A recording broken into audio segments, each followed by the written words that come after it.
Hughes. Mr. Speaker, to the Minister of Foreign Affairs, will he call on the Japanese government to release New Zealand citizen Peter Bethune of the Sea Shepherd Conservation Society? The Honourable Murray McCully. Speaker, when Mr. Bethune stepped aboard the Shonan Maru, he rendered himself liable to Japanese legal jurisdiction as a consequence of the United Nations Convention on the Law of the Sea. That convention recognises that vessels on the high seas are under the exclusive jurisdiction of the flag state of the vessel. The New Zealand government naturally hopes the Japanese authorities will release Mr. Bethune. However, we accept that he's been charged with trespass, and this matter needs to be resolved by the Japanese judicial system. The New Zealand Embassy in Tokyo is giving Mr. Bethune the consular assistance that any New Zealand citizen can expect in such circumstances. But just as New Zealand's judicial system operates independently of all outside direction, we cannot seek to interfere in the judicial processes of another country. Gareth Hughes. So if diplomacy is this government's preferred tool of engagement on the whaling issue, why doesn't he use it to assist the release of New Zealander Peter Bethune? Honourable Murray McCully.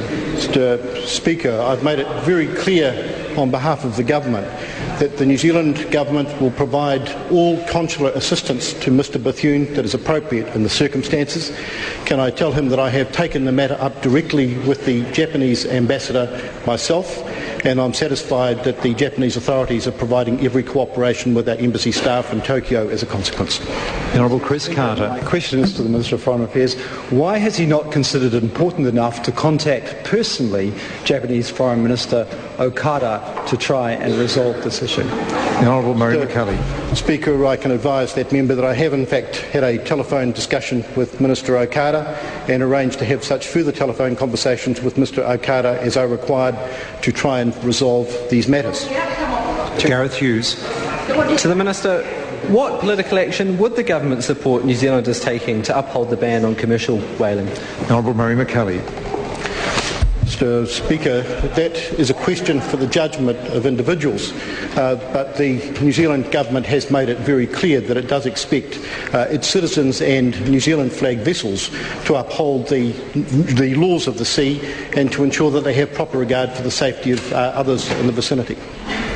That concludes our point of order. Material Tude. Thank you, Sir. I seek leave to table a copy of the Maritime Crimes Act 1999 and particularly Section 8 of that Act, which imports the Rome Convention into New Zealand law, suggesting that Pete Bethune was acting lawfully in boarding the Japanese ship to arrest the captain for the purpose of the destruction of the Andy Gill. The member will resume his seat immediately.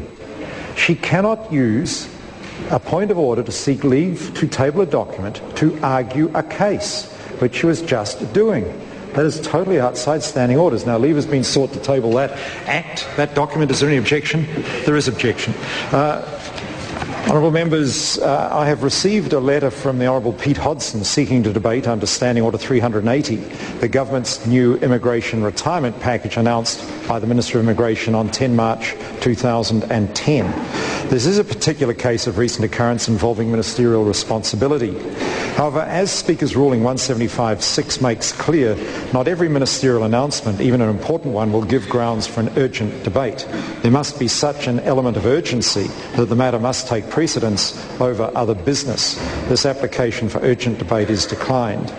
I've also received a letter from Atili Ture seeking an urgent debate on, quote, the government's decision, close quote, of 12 March 2010 not to denounce the arrest in Japan of Pete Bethune of Sea Shepherd Conservation Society, of the Sea Shepherd Conservation Society.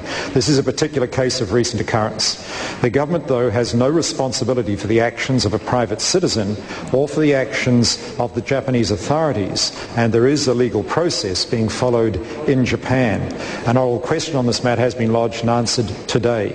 I am not persuaded this matter requires the immediate attention of the House to take precedence over other business. The application is also declined. I call on Government Order of the Day number 1. Appropriation 2008-09